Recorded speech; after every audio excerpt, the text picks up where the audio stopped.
জয় দিয়েই এনসিএল টি-20-র যাত্রা শুরু করেছে রাজশাহী, পিছিয়ে নেই রংপুর ও ঢাকা।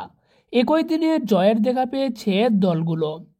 প্রথম রাউন্ড শেষে অর্থাৎ চতুর্থতম ম্যাচ শেষে এনসিএল টি-20-র পয়েন্ট টেবিল, পরবর্তী ম্যাচের সময়সূচি, সর্বোচ্চ রান সংগ্রাহক ও সর্বোচ্চ উইকেট শিকারী খেলোয়াড়দের তালিকা সহ সর্বশেষ আপডেট নিয়ে বিস্তারিত থাকছে ভিডিওতে। আসসালামু আলাইকুম, স্ফুরন প্রেজেন্টস এনসিএল টি-20 আপডেটে আপনাকে স্বাগতম। আজ 11ই ডিসেম্বর বুধবার এনসিএল টি-20-র উদ্বোধনীয় ম্যাচ অনুষ্ঠিত হয়েছে, যেখানে দিন 4টি ম্যাচ অনুষ্ঠিত হয়। দিনের প্রথম ম্যাচে বরিশাল বিভাগকে 31 রানের ব্যবধানে হারিয়েছে ঢাকা মেট্রো। এ ম্যাচে প্লেয়ার অব দ্য ম্যাচ নির্বাচিত হয়েছে ঢাকা মেট্রোর খেলোয়াড় নাইম শেখ। দিনের দ্বিতীয়তম ম্যাচে সিলেট বিভাগকে 6 উইকেটের ব্যবধানে হারিয়েছে ঢাকা বিভাগ। এ ম্যাচে প্লেয়ার অব দ্য ম্যাচ নির্বাচিত হয়েছেন ঢাকা বিভাগের খেলোয়াড় আরিফুল ইসলাম। দিনের তৃতীয়তম ম্যাচে খুলনা বিভাগকে 11 রানে হারিয়েছে রাজশাহী বিভাগ 20টি আইনে। এ ম্যাচে প্লেয়ার অব দ্য ম্যাচ নির্বাচিত হয়েছে রাজশাহী বিভাগের খেলোয়াড় হাবিবুর রহমান। দিনের চতুর্থতম ম্যাচে চট্টগ্রাম বিভাগকে 5 উইকেটের ব্যবধানে হারিয়েছে রংপুর বিভাগ। এ ম্যাচে প্লেয়ার অব দ্য ম্যাচ নির্বাচিত হয়েছে রংপুর বিভাগের খেলোয়াড় আলাউদ্দিন বাবু। তো এনসিএল টি-20-তে সর্বমোট ম্যাচ অনুষ্ঠিত হবে 32টি, যার মাঝে প্রথম দিনে প্রথম রাউন্ডের চতুর্থতম ম্যাচ শেষ হয়েছে। চতুর্থতম ম্যাচ শেষে চলুন এক নজরে দেখে নেওয়া যাক পয়েন্ট টেবিলে কোন দলের অবস্থান কোথায়। এরপরে দেখে নেব 12ই ডিসেম্বর কোন দলের ম্যাচ রয়েছে। সর্বশেষে সর্বোচ্চ রান সংগ্রাহক ও সর্বোচ্চ উইকেট শিকারী খেলোয়াড়দের তালিকা তো থাকছেই। তো অবশ্যই ভিডিওতে একটি লাইক দিয়ে চ্যানেলটি সাবস্ক্রাইব করবেন, ফেসবুক পেজটি ফলো দিতে বলবেন না খেলাধুলার সর্বশেষ আপডেট সবার আগে পেতে। স্ফুরন অনলাইন কেনাকাটার বিশ্বস্ত একটি প্রতিষ্ঠান। ঘরে বসে অর্ডার কনফার্ম করলে প্রোডাক্ট পৌঁছে যাবে আপনার হাতে। তাই আর দেরি না করে পছন্দের প্রোডাক্টটি অর্ডার করতে এখনই ঘুরে আসুন স্ফুরনের অফিসিয়াল ফেসবুক পেজ থেকে। তো 11ই ডিসেম্বর বুধবার এনসিএল এর প্রথম রাউন্ড শেষে অর্থাৎ চতুর্থতম ম্যাচ শেষে পয়েন্ট টেবিলের 8 নম্বরে অবস্থান করছে খুলনা বিভাগ। খুলনা একটি ম্যাচ খেলেছে, একটি ম্যাচই তারা হেরেছে, ম্যাচটি হারায় কোনো পয়েন্ট পায়নি এবং তাদের বর্তমান নেট রান রেট -8.885, যেটা অনেকটাই ঋণাত্মক অবস্থান বা কঠিন রান রেটের অবস্থানে। পয়েন্ট টেবিলের 7 নম্বরে দেখতে পাচ্ছেন বরিশাল বিভাগকে। বরিশাল একটি ম্যাচ খেলেছে, একটি ম্যাচই তারা হেরেছে, ম্যাচটি হারায় কোনো পয়েন্ট পায়নি, তাদের নেট রান রেট -1.550। পয়েন্ট টেবিলের 6 নম্বরে দেখতে পাচ্ছেন চট্টগ্রাম বিভাগকে। চট্টগ্রাম একটি ম্যাচ খেলেছে, একটি ম্যাচই তারা হেরেছে, ম্যাচটি হারায় কোনো পয়েন্ট পায়নি, তাদের নেট রান রেট -1.360। পয়েন্ট টেবিলের 5 নম্বরে অবস্থান করছে সিলেট বিভাগ। সিলেট একটি ম্যাচ খেলেছে, একটি ম্যাচই তারা হেরেছে, ম্যাচটি হারায় কোনো পয়েন্ট পায়নি সিলেট, তাদের নেট রান রেট -0.100।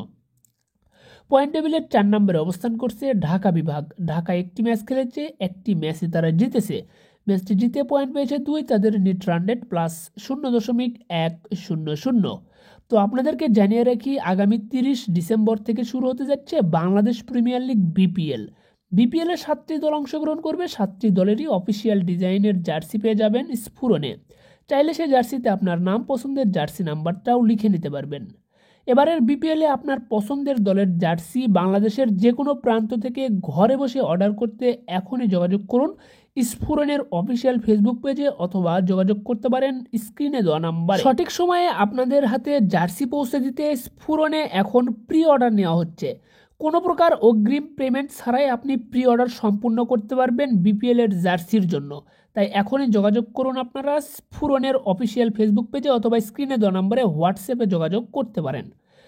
তো এরপর পয়েন্ট টেবিলের 3 নম্বরে দেখতে পাচ্ছেন রংপুর বিভাগকে। রংপুর বিভাগ একটি ম্যাচ খেলেছে, একটি ম্যাচই তারা জিতেছে, ম্যাচটি জিতে পয়েন্ট পেয়েছে 2, তাদের নেট রান রেট +1.360। পয়েন্ট টেবিলের 2 নম্বরে দেখতে পাচ্ছেন ঢাকা মেট্রোকে। ঢাকা মেট্রো একটি ম্যাচ খেলেছে, একটি ম্যাচই তারা জিতেছে, ম্যাচটি জিতে পয়েন্ট পেয়েছে 2, তাদের নেট রান রেট +1.550। পয়েন্ট টেবিলের 1 নম্বরে অবস্থান করছে রাজশাহী বিভাগ। রাজশাহী একটি ম্যাচ খেলেছে, একটি ম্যাচই জিতেছে, পয়েন্ট পেয়েছে 2, সবচেয়ে বড় কথা তাদের নেট রান রেট +8.885। তো এই ছিল কিন্তু প্রথম রাউন্ড শেষে অর্থাৎ চতুর্থতম ম্যাচ শেষে এনসিএল টি20-র পয়েন্ট টেবিল আপডেট। আপনাদেরকে জানিয়ে রাখি, এনসিএলে কিন্তু প্রতিদিন 4টি করে ম্যাচ অনুষ্ঠিত হবে এবং প্রতিদিনই সবগুলো দলেরই কিন্তু একটি করে ম্যাচ থাকতেছে। একদিনের খেলা শেষ হলে একটি করে রাউন্ড শেষ হবে, অর্থাৎ 4টি করে ম্যাচ শেষ হলে একটি করে রাউন্ড শেষ হবে। তো প্রথম দিনে 4টি ম্যাচের মাধ্যমে প্রথম রাউন্ডের খেলা শেষ হয়েছে। আগামীকাল 12ই ডিসেম্বর বৃহস্পতিবার দ্বিতীয় রাউন্ডের খেলা অনুষ্ঠিত হবে। তো 12 ডিসেম্বর বৃহস্পতিবার এনসিএল এর দ্বিতীয় রাউন্ডে যে 4টি ম্যাচ অনুষ্ঠিত হবে, 4টি ম্যাচের মাঝে 2টি ম্যাচ অনুষ্ঠিত হবে সকাল 9টায় এবং 2টি ম্যাচ অনুষ্ঠিত হবে দুপুর 1:15। তো 12 ডিসেম্বর বৃহস্পতিবার দিনের প্রথম ম্যাচে ঢাকা মেট্রোর বিপক্ষে মাঠে নামবে রাজশাহী বিভাগ। ম্যাচটা শুরু হবে বাংলাদেশ সময় সকাল 9টায়। এই ম্যাচের ভেন্যু হিসেবে রাখা হয়েছে Sylhet international cricket stadium, Sylhet. এবং দিনের দ্বিতীয়তম ম্যাচে রংপুর বিভাগের বিপক্ষে মাঠে নামবে ঢাকা বিভাগ। ম্যাচটা শুরু হবে বাংলাদেশ সময় সকাল 9টায়। এই ম্যাচের ভেন্যু হিসেবে রাখা হয়েছে Sylhet academy cricket ground, Sylhet. এরপর দিনের তৃতীয়তম ম্যাচ রয়েছে খুলনা বিভাগের বিপক্ষে বরিশাল বিভাগের। ম্যাচটা শুরু হবে বাংলাদেশ সময় দুপুর 1:15। এই ম্যাচের ভেন্যু হিসেবে রাখা হয়েছে Sylhet international cricket stadium, Sylhet. এরপর দিনের চতুর্থতম ম্যাচে চট্টগ্রাম বিভাগের বিপক্ষে মাঠে নামবে সিলেট বিভাগ। ম্যাচটা শুরু হবে বাংলাদেশ সময় দুপুর 1:15। এই ম্যাচের ভেন্যু হিসেবে রাখা হয়েছে সিলেট একাডেমি গ্রাউন্ড, সিলেট। অর্থাৎ দুইটা ভেন্যুতে কিন্তু ম্যাচ অনুষ্ঠিত হচ্ছে, একটা সিলেট আন্তর্জাতিক ক্রিকেট স্টেডিয়াম, আরেকটি হলো সিলেট একাডেমি গ্রাউন্ড। তো অবশ্যই বিষয়গুলো আপনারা মাথায় রাখবেন। এবং একই সময়ে 2টা করে ম্যাচ রয়েছে, সকাল 9টায় 2টা ম্যাচ, যার মাঝে একটা হবে সিলেট আন্তর্জাতিক স্টেডিয়ামে, একটা হবে সিলেট একাডেমি ক্রিকেট গ্রাউন্ডে। অপরদিকে কিন্তু দুপুর 1:15 2টি ম্যাচ রয়েছে, যার মাঝে একটা ম্যাচ আপনার হচ্ছে সিলেট আন্তর্জাতিক স্টেডিয়ামে, অপরটি সিলেট একাডেমি গ্রাউন্ডে। তো অবশ্যই আপনাদের সময়সূচি নিয়ে কোনো দ্বিধাদ্বন্দ্ব থাকবে না আশা করি। এবং যেদিন ম্যাচ অনুষ্ঠিত হবে সেদিন কিন্তু 4টি করে ম্যাচই অনুষ্ঠিত হচ্ছে। 4টি করে ম্যাচ অনুষ্ঠিত হলে 8টি দলই কিন্তু অংশগ্রহণ করছে এবং এনসিএল এর দলও কিন্তু 8টি। তো এখানে কিন্তু প্রতিটি দল 7টি করে ম্যাচ খেলবে। প্রতিটি দল 7টি করে ম্যাচ খেলার পর পয়েন্ট টেবিলের সেরা 4টি দলকে নিয়ে সেমিফাইনালের ম্যাচ আয়োজন করা হবে। চলুন এখন আমরা দেখে নেব সর্বোচ্চ রান সংগ্রহ ও সর্বোচ্চ উইকেট শিকারী খেলোয়াড়দের তালিকা। তো প্রথম রাউন্ড শেষে এনসিএল টি20-র সর্বোচ্চ রান সংগ্রহের তালিকায় সেরা 5 জনের তালিকায় 5 নম্বরে অবস্থান করছে ঢাকা মেট্রোর খেলোয়াড় মোহাম্মদ নাইম শেখ। মোহাম্মদ নাইম শেখ এক ইনিংসে রান করেছেন 65। তালিকার 4 নম্বরে অবস্থান করছে হাবিবুর রহমান সোহান, রাজশাহী বিভাগের খেলোয়াড়, এক ম্যাচে রান করেছেন 66। তালিকার 3 নম্বরে অবস্থান করছে ফজলে মাহমুদ রাব্বি, বরিশাল বিভাগের খেলোয়াড়, এক ম্যাচে রান করেছেন 77। তালিকার 2 নম্বরে অবস্থান করছে ঢাকা বিভাগের খেলোয়াড় আরিফুল ইসলাম, এক ম্যাচে রান করেছেন 94। তালিকার 1 নম্বরে মোহাম্মদ জিসান আলম, তিনি সিলেট বিভাগের খেলোয়াড়, এক ম্যাচে রান করেছেন 100।